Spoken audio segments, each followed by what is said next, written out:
Girl, so this is my first reading update of 2024. Maybe my first reading update I've put out here on the internet. So the book I just finished is Minor Detail.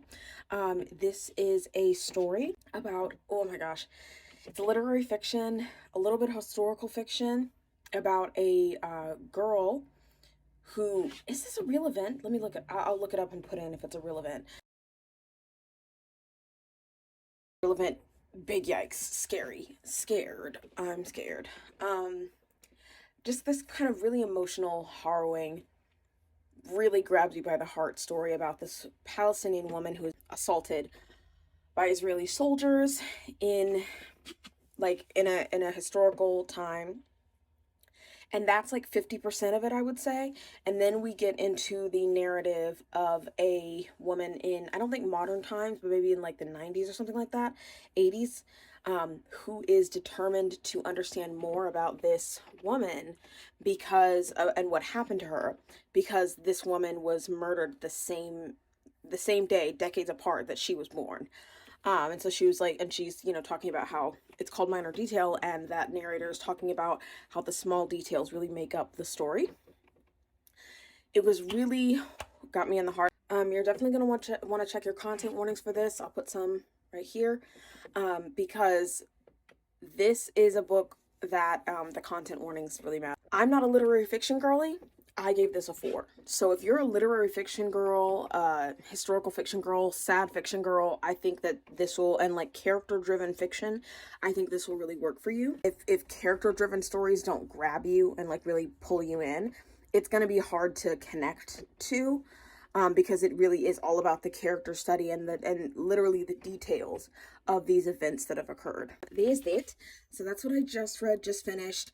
Back in 2023, I started Arsenic and Adobo, and I'll mirror this or something. But I started Arsenic and Adobo. This is really fast. I'm only on 17%. This is really, it's from the library. It's really fast paced. It's just quick. Basically, this woman has moved back to her hometown to help her tia in her restaurant. They have a Filipino restaurant, and her ex is this douchey, like, food critic that stays coming in a restaurant all the time, but he just gives them bad reviews. Very strange, very rude, and he dies at the table. We've got a handsome lawyer.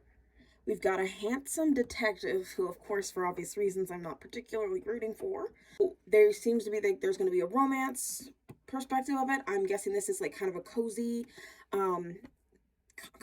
mystery kind of thing. Very fast paced. So I'm very interested to see, because something like every couple pages, boom, something's happening. So I'm like, okay, let's go on for the ride. It's not the kind of writing style that I'm used to. Anyway, let me stop talking. Girl, I'll talk your ear off. This is a library staffer recommendation. So I'm going to count that for the Library Love Challenge on Storygraph. And I'm also listening to On a Night of a Thousand Stars. I'm at 13, almost 15%.